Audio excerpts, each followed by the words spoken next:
Hi hello ವೀಕ್ಷಕರೇ, welcome to simple Bhagya kitchen.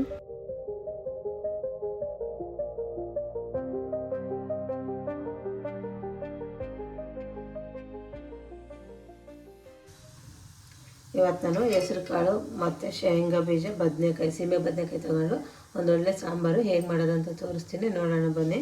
ಇವತ್ತು ನಾನು ಹೆಸರು ಕಾಳನ್ನ ಓವರ್ ನೈಟು ನೆನೆಸಿದ್ದೆ. ಒಂದು ಬೌಲ್ ಆಗೋಷ್ಟು ಹೆಸರು ಕಾಳು, ಒಂದು ಮುಕ್ಕಾಲು ಬೌಲ್ ಆಗೋಷ್ಟು ಶೇಂಗಾ ಬೀಜನ ಓವರ್ ನೈಟ್ ನೆನೆಸಿ ರೆಡಿ ಮಾಡಿ ಇಟ್ಕೊಂಡಿದ್ದೀನಿ.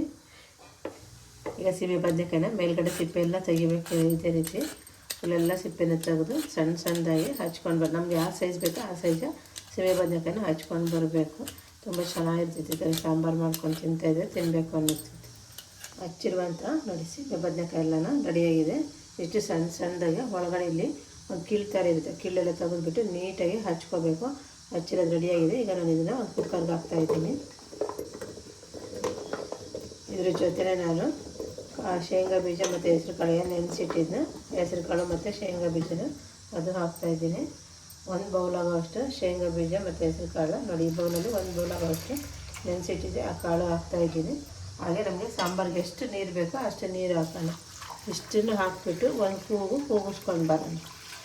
ಕುಕ್ಕರು ಒಂದು ಕೂಗು ಅಷ್ಟೊತ್ತಿಗೆ ನಾನು ಮಸಾಲೆ ರೆಡಿ ಮಾಡ್ಕೊಳ್ತೀನಿ. ಮಸಾಲೆ ರೆಡಿ ಮಾಡ್ಕೊಳ್ಳೋದಕ್ಕೋಸ್ಕರ ನಾನು ಒಂದು ಮಿಕ್ಸಿ ಜಾರ್ ತೊಗೊಂಡಿದ್ದೀನಿ. ಇದಕ್ಕೆ ನಾನು ಒಂದು ಗೆಡ್ಡೆಯಷ್ಟು ಬೆಳ್ಳುಳ್ಳಿನ ಸಿಪ್ಪೆ ತೆಗೆದು ಬಿಡಿಸಿಟ್ಕೊಂಡಿದ್ದೆ ಬೆಳ್ಳುಳ್ಳಿ ಹಾಕ್ತಾಯಿದ್ದೀನಿ.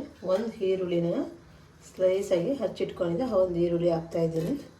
ಹಾಗೆಯೇ ಒಂದು ಅರ್ಧ ಬೌಲಷ್ಟು ತೆಂಗಿನಕಾಯಿ ತುರಿನ ತುರಿದಿಟ್ಕೊಂಡಿದ್ದೆ ತೆಂಗಿನಕಾಯಿ ತುರಿನ ಹಾಕ್ತಾಯಿದ್ದೀನಿ. 2 ಟೊಮೊಟೊನ ಹಚ್ಚಿಟ್ಕೊಂಡಂಥ 2 ಟೊಮೊಟೊನ ಹಾಕ್ತಾಯಿದ್ದೀನಿ. ಹಾಗೆ ಸ್ವಲ್ಪ ನೋಡಿ ಮಸಾಲೆ ಕೂಡ ರೆಡಿಯಾಗಿದೆ. ರುಬ್ಬಿರೋಂಥ ಮಸಾಲೆ ರೆಡಿಯಾಗಿದೆ. ತೀರಾ ತರಿಯಾಗಿ ರುಬ್ಕೋಬಾರ್ದು, ತೀರಾ ನುಣ್ಣಗೆ ರುಬ್ಕೋಬಾರ್ದು. ಸ್ವಲ್ಪ ತರಿ ಇದ್ದರೆ ವ್ಯವಸ್ಥೆ ತರಿ ಇದ್ದರೆ ಸಾಕಾಗುತ್ತೆ. ಇಷ್ಟು ಮಟ್ಟಿಗೆ ನಾವು ಮಸಾಲೆ ರೆಡಿ ಮಾಡಿಕೊಂಡ್ರೆ ಸಾಕಾಗುತ್ತೆ. ಈಗ ಹೇಗೆ ಮಾಡೋದಂತ ನೋಡೋಣ. ಸಾಂಬಾರಿಗೆ ಒಗ್ಗರಣೆ ಮಾಡೋದಕ್ಕೋಸ್ಕರ ನಾನು ನೋಡಿ ಒಂದು ಪಾತ್ರೆ ಇಟ್ಟಿದ್ದೀನಿ. ಪಾತ್ರೆಗೆ ಒಂದು 2 ಸ್ಪೂನ್ ಆಗೋಷ್ಟು ಎಣ್ಣೆ ಹಾಕ್ತಿದ್ದೀನಿ. ಎಣ್ಣೆ ಬಿಸಿ ಆಗಲಿ. ಎಣ್ಣೆ ಬಿಸಿಯಾಗಿದೆ. ಇದಕ್ಕೆ ಒಂದು ಅರ್ಧ ಸ್ಪೂನಷ್ಟು ಸಾಸಿವೆ ಹಾಕ್ತಾಯಿದ್ದೀನಿ. ಹಾಗೆಯೇ ಒಂದು ಅರ್ಧ ಸ್ಪೂನಷ್ಟು ಜೀರಿಗೆ ಹಾಕ್ತಾಯಿದ್ದೀನಿ. ಸಾಸಿವೆ ಜೀರಿಗೆ ಎರಡೂ ಚಟಪಟ ಅಂದಿದೆ. ಸಾಸಿವೆ ಮತ್ತು ಜೀರಿಗೆ ಎರಡು ಚಟಪಟ ಅಂತಿದೆ. ಈಗ ನಾನು ಒಂದು ಒಣಮೆಣ್ಸಿಕಾಯಿ ಸ್ವಲ್ಪ ಹಸಿ ಕರಿಬೇವು ಹಾಕ್ತಿದ್ದೀನಿ ಒಗ್ಗರಣೆಗೆ. ಹಾಗೆಯೇ 2 ಈರುಳ್ಳಿನ ಸಣ್ಣದಾಗಿ ಹಚ್ಚಿಟ್ಕೊಂಡಿದ್ದೆ ಈರುಳ್ಳಿನ ಹಾಕ್ತಾಯಿದ್ದೀನಿ. ಈರುಳ್ಳಿ ಚೆನ್ನಾಗಿ ಎಣ್ಣೆ ಫ್ರೈ ಆಗಿ, ಜಾಸ್ತಿ ಫ್ರೈ ಆಗೋದು ಬೇಡ, ಒಂದು ಅರ್ಧ ಭಾಗದಷ್ಟು ಫ್ರೈ ಆದರೆ ಸಾಕಾಗುತ್ತೆ.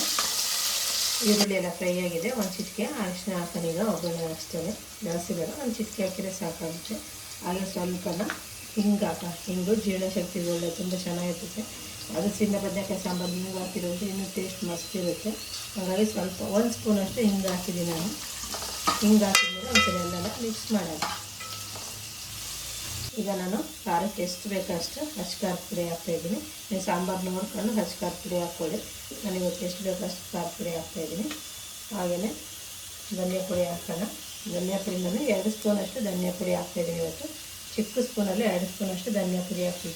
ಜಾಸ್ತಿ ಮಸಾಲೆ ಇರ್ತಾಯಿಲ್ಲ, ಹಾಗಾಗಿ ಸ್ವಲ್ಪ ಮಸಾಲೆ ಇಟ್ಟು ಮಾಡಿದ್ರೆ ಚೆನ್ನಾಗಿರುತ್ತೆ. 2 ಸ್ಪೂನಷ್ಟು ಧನಿಯಾ ಪುಡಿ ಹಾಕ್ತಾಯಿದ್ದೀನಿ.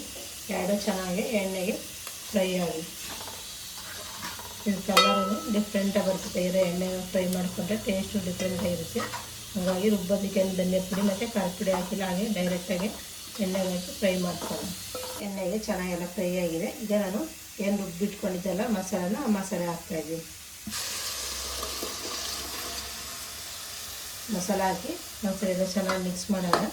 ನೀರೇನು ಹಾಕೋದು ಬೇಡ. ಈಗ ನಾವು ತರಕಾರಿಗೆ ಮತ್ತು ಹೆಸರು ಕಾಳಿಗೆ ಬೇಯಕ್ಕೆ ನೀರು ಹಾಕಿದ್ದು, ಆ ನೀರು ನೋಡ್ಕೊಂಡು ಆಮೇಲೆ ಆ ನೀರು ಹಾಕಿದ್ರೆ ಆಗುತ್ತೆ. ಈಗ ಚೆನ್ನಾಗಿ ಎಣ್ಣೆಗೆಲ್ಲ ಕುದೀಲಿ ಮಸಾಲೆ ನೋಡು ಕುದೀತಾ ಇದೆ. ತಿರುಗ್ತಾ ಇರಬೇಕು. ಅಕ್ಕಿ ಹಾಕಿದ್ದೀವಲ್ಲ ತಳ ಹಿಡಿದು ಬಿಡ್ತೈತೆ, ಹಾಗಾಗಿ ತಿರುಗ್ಕೊಂಡೆ ನೋಡ್ಕೊಳ್ತಾ ಇರಬೇಕು. ಮಸಾಲೆ ಎಲ್ಲ ಕುದೀತಾ ಇದೆ. ಕುಕ್ಕರ್ ನೋಡಿ ಆಲೇ ಬದನೆಕಾಯಿ ಮತ್ತು ಕಾಳು ಬೆಂದಿದೆ. ಒಂದು ವಿಜಿಲ್ವಾಗಿ ಬಿಟ್ಟಿದ್ದೀನಿ ನಾನು. ಈಗ ಇದನ್ನು ಇದ್ರ ಜೊತೆನೇ ಮಿಕ್ಸ್ ಮಾಡೋಣ.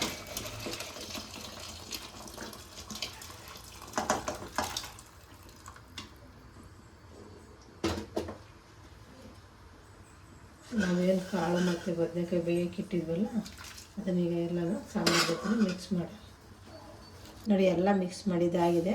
ಕಾಳು ಮತ್ತು ಬದನೆಕಾಯಿ ಸಾಂಬಾರು ಜೊತೆ ಎಲ್ಲ ನೀಟಾಗಿ ಮಿಕ್ಸ್ ಆಗಿದೆ.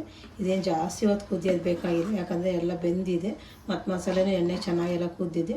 ಒಂದು 3-4 ನಿಮಿಷ ಕುದ್ರೆ ಸಾಕಾಗುತ್ತೆ, ಸಾಂಬಾರು ರೆಡಿ ಆಗುತ್ತೆ. ಈಗ ಎಲ್ಲ ತರಕಾರಿ ಮತ್ತು ಕಾಳು ಎಲ್ಲ ಹಾಕಿದ್ದಾಗಿದೆ. ರುಚಿ ತಕ್ಕಷ್ಟು ಉಪ್ಪು ಹಾಕ್ಬಿಟ್ಟು ಒಂದ್ಸರಿ ಎಲ್ಲನ ಮಿಕ್ಸ್ ಮಾಡೋಣ. ಸಾಂಬಾರು ನೋಡಿ 3-4 ನಿಮಿಷ ಸಾಕು ಕುದಿಯಕ್ಕೆ ಬಿಟ್ಟಿದ್ದೆ, ಚೆನ್ನಾಗಿ ಕುದ್ದಿದೆ.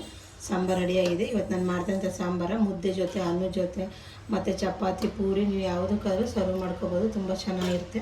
ಇವತ್ತು ನಾನು ಅನ್ನದ ಜೊತೆ ಸರ್ವ್ ಮಾಡ್ತಾಯಿದ್ದೀನಿ.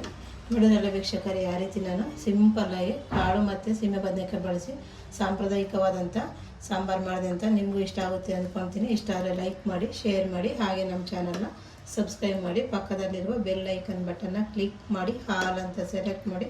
ಈ ಥರ ಹೊಸ ಹೊಸ ವೀಡಿಯೋಗಳೊಂದಿಗೆ ಸಿಗೋಣ.